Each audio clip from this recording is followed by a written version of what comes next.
Welcome back to our channel education express live with education চ্যানেলে আপনাদের সকলকে স্বাগত। আপনারা কিন্তু থাম্বনেল দেখেই বুঝতে পেরেছেন যে বার্ধক্য ভাতা, বিধবা ভাতা ও প্রতিবন্ধী ভাতা কেন ঢুকছে না, কবে ঢুকবে, মানে অর্থাৎ এই যে বার্ধক্য, বিধবা এবং প্রতিবন্ধী ভাতা নিয়ে কিন্তু একটা বড়সড় আপডেট কিন্তু আপনাদের সামনে আজকে দেব। তো সম্পূর্ণ ভিডিওটি দেখবেন, এই ভিডিওর মধ্যে কিন্তু অনেক ইনফরমেশনাল তথ্য পাবেন। তো এবার বার্ধক্য ভাতা কবে ঢুকবে, তৃতীয় নম্বর পয়েন্ট যেটা দেখতে পাচ্ছি কারা কারা পেন্ডিং আছেন, চতুর্থ নম্বর যে পয়েন্টটা আমরা দেখতে পাচ্ছি সেটা হচ্ছে বার্ধক্য, বিধবা, প্রতিবন্ধী ভাতা বিডিও অফিস ভেরিফিকেশান কবে হবে, 5 নম্বর যে পয়েন্টটা দেখতে পাচ্ছি জনকল্যাণমূলক শিবির আবার কবে হবে। দেখুন, এই সমস্ত প্রশ্নের উত্তর কিন্তু আজকে দেব। তো সম্পূর্ণ ভিডিওটি দেখবেন, দেখার অনুরোধ রইল, কেননা ভিডিওটি যদি কেটে বা স্কিপ করে দেখেন তাহলে আজকের ভিডিও সম্পর্কে গুরুত্বপূর্ণ আপডেটগুলো কিন্তু আপনারা কেউ জানতে পারবেন না। তো বার্ধক্য ভাতা, বিধবা ভাতা, প্রতিবন্ধী ভাতা কেন ঢুকছে না?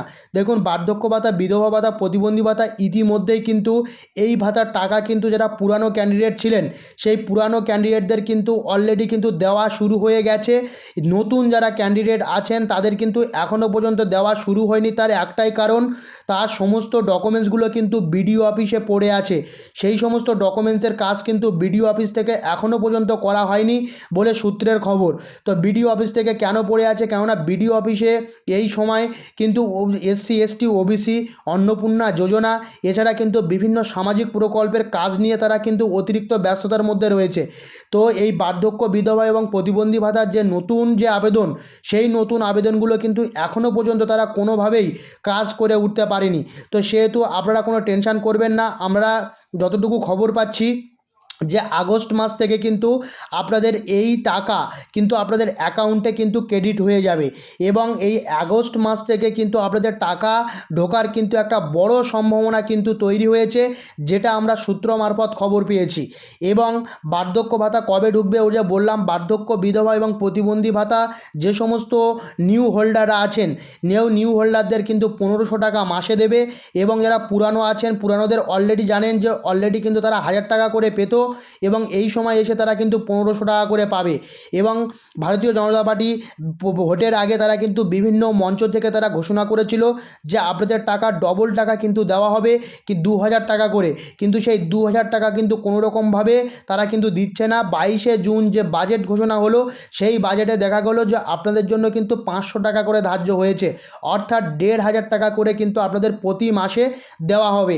এখানে কারা কারা পেন্ডিং আছেন? দেখুন, পেন্ডিং আছেন অনেক পুরাতন প্রার্থীরাও পেন্ডিং আছেন যারা অনেকদিন টাকা পাননি, এবং যারা নতুন প্রার্থী আছে তারা পেন্ডিং আছে। তার পেন্ডিং থাকার কারণ হচ্ছে তাদের স্ট্যাটাস হয় আন্ডার ইনকোয়ারি দেখাচ্ছে, না হলে রিজেক্ট, না হলে অ্যাপ্রুভ দেখাচ্ছে।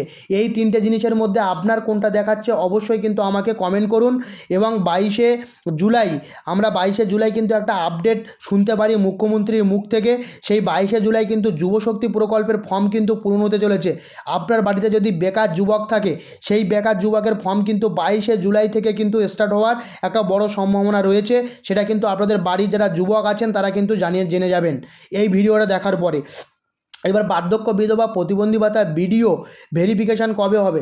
দেখুন, বার্ধক্য ভাতা, বিধবা ভাতা এবং প্রতিবন্ধী ভাতার বিডিও ভেরিফিকেশান কিন্তু স্টার্টিং অলরেডি হয়ে গেছে। যারা সেন্ট্রাল গভর্নমেন্টের বার্ধক্য, বিধবা এবং প্রতিবন্ধী ভাতা পেতেন তাদের ক্ষেত্রে কিন্তু কোনোভাবেই তারা কিন্তু এখন টাকা পাচ্ছেন না। আপনারা জানেন যে আপনাদের অ্যাকাউন্টে কোনো রকমভাবে সেন্ট্রাল থেকে, মানে অর্থাৎ কেন্দ্রীয় সরকার থেকে কোনো রকম টাকা ঢুকাচ্ছে না। তার কারণ একটাই, তারা কিন্তু অলরেডি ভেরিফিকেশান স্টার্ট করে দিয়েছে। কেননা গত সরকার কিন্তু আপনাদের যাবতীয় তথ্য নিয়ে ভুলভাল যাচাই করে কিন্তু অনেকেই কিন্তু ভুলভাল টাকা পেয়েছে। যারা এগুলো পাওয়ার যোগ্য নয় তারা কিন্তু টাকা পেয়েছে, কিন্তু যারা পাওয়ার যোগ্য তারা কিন্তু এখনও পর্যন্ত টাকা পেয়ে উঠেনি। তাই ভারতীয় জনতা পার্টির সরকার তারা নিজস্বভাবে এবং নিজস্ব সদিচ্ছার মধ্য দিয়ে তারা স্বচ্ছতার মাধ্যমে কিন্তু টাকা দিতে চাইছে। সেই জন্য কিন্তু তারা বিভিন্ন প্রসেসে তারা কিন্তু এটাকে ভালোভাবে রেকটিফাই বা ভেরিফিকেশান করতে চলেছে। তো এই ভেরিফিকেশানের জন্য কিন্তু আপনাদের বিডিও অফিস ভেরিফিকেশান কিন্তু অলরেডি স্টার্ট হয়ে গেছে। এবং এই যারা নতুন জমা দিয়েছিলেন তাদের ক্ষেত্রে কিন্তু পঞ্চায়েত, অর্থাৎ এই পঞ্চায়েত থেকেও ভেরিফিকেশান করবে। এবং যারা পুরাতন হোল্ডার আছেন, পুরাতন টাকা পেতেন, তারা কিন্তু পঞ্চায়েত অফিস থেকে খুব তাড়াতাড়ি কিন্তু আপনাদের বাড়িতে আসবে। আপনারা অরিজিনাল এবং জেরক্স কিন্তু আপনারা বাড়িতে করে রাখবেন।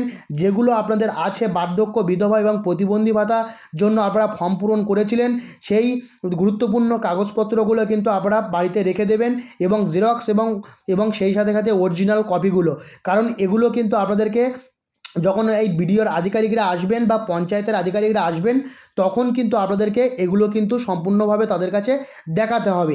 এবারে আসি 5 নম্বর যে পয়েন্টটা, সেটা হচ্ছে জনকল্যাণমূলক শিবির আবার কবে হবে। দেখুন, জনকল্যাণমূলক শিবির কিন্তু খুব তাড়াতাড়ি স্টার্ট হওয়ার চান্স রয়েছে। এই জুলাই মাসের লাস্ট উইক, অর্থাৎ জুলাই মাসের লাস্ট উইকে কিন্তু একটা বড় সম্ভাবনা কিন্তু আমরা দেখতে পাচ্ছি, যেটা সূত্র মারফত খবর পেলাম যে এ মাসে কিন্তু জনকল্যাণমূলক শিবির হওয়ার জন্য কিন্তু একটা মিটিং কিন্তু ইতিমধ্যে হয়েছে। এই জনকল্যাণমূলক শিবির তখনই হবে যখন জনকল্যাণমূলক শিবির, এর আগের শিবিরে কিন্তু অনেক প্রতিবন্ধী, বার্ধক্য এবং বিধবারা কিন্তু কোনোভাবেই তারা ফর্ম জমা করতে পারেনি। সেই জন্য কিন্তু এই সরকার নতুনভাবে কিন্তু জনকল্যাণমূলক শিবিরের আবার সিদ্ধান্ত কিন্তু নিয়েছে। ইতিমধ্যে কিন্তু খুব তাড়াতাড়ি মিটিং হয়ে গেছে। তারা হয়তো এই জুলাই মাসের লাস্ট উইকে যে কোনো 2 বা 3টে দিন আবার কিন্তু জনকল্যাণমূলক শিবির কিন্তু তারা করতে চলেছে। তো জনকল্যাণমূলক শিবিরে যারা এর আগে টাকা দেননি বা টাকা পাওয়ার জন্য ফর্ম পূরণ করতে পারেননি, তারা কিন্তু ডকুমেন্টস সব রেডি করে রাখুন। যে 3 দিন টাইম দেবে সেই 3 দিনের মধ্যে গিয়ে আপনারা কিন্তু আপনাদের প্রপার ডকুমেন্টসগুলো নিয়ে গিয়ে সেই ডকুমেন্টস কিন্তু ফর্ম পূরণ করে কিন্তু জমা করতে পারবেন। জমা করলে কিন্তু ইতিমধ্যে তার পরের মাস থেকে আপনাদের টাকা ঢোকা কিন্তু স্টার্ট হয়ে যাবে। এবং এই জনকল্যাণমূলক শিবিরের আরেকটা সবথেকে বড় পার্ট হচ্ছে যে যারা সরকারিভাবে কাজ করছেন তাদেরকে একান্তভাবে অনুরোধ করব, যারা অনেকে বিধবা, বয়স্ক এবং প্রতিবন্ধী আছেন, অনেক কাজ হয়তো ভুলভ্রান্তি করে ফেলে, আপনারা কিন্তু একটু সহযোগিতা করবেন এবং সহযোগিতার হাত বাড়িয়ে দেবেন। এবং সরকারের কাছে আমার করজোড়ে আবেদন যে যারা এই বার্ধক্য, বিধবা, প্রতিবন্ধী ভাতার টাকা পাচ্ছে না, তাদের কিন্তু খুব তাড়াতাড়ি টাকা ঢোকানোর ব্যবস্থা করুন। কারণ প্রত্যেকে কিন্তু এই যে তাদের এই যে মাসিক খরচ এবং তাদের যে প্রত্যেক মাসে ওষুধ লাগে, সেই ওষুধের টাকাটা কিন্তু এই বার্ধক্য, বিধবা এবং প্রতিবন্ধী ভাতার যে ভাতার টাকাটা আপনারা দেন, সেই ভাতা থেকে কিন্তু তারা টাকাটা পেয়ে তাদের সাংসারিক জীবন চালায়। তো তাদের কাছে আমার তরফ থেকে আপনাদের কাছে করজোড়ে আবেদন, আপনারা কিন্তু আর দেরি করবেন না, খুব তাড়াতাড়ি, যত তাড়াতাড়ি পারেন তাদের অ্যাকাউন্টে কিন্তু এই টাকাটা ক্রেডিট করে দিন। কেননা আপনাদের এই টাকার উপরে তাদের কিন্তু নির্ভরশীল। আপনাদের কাছে বারবার করে অনুরোধ করছি বিভিন্ন ভিডিও মারফত, আপনাদের কাছে যদি ভিডিওটি পৌঁছে থাকে অবশ্যই কিন্তু এই ব্যাপারটা নিয়ে আপনারা ভাববেন। এই সরকারের কাছে আমার এইটুকুই কাম্য, এটুকুই বলার আছে।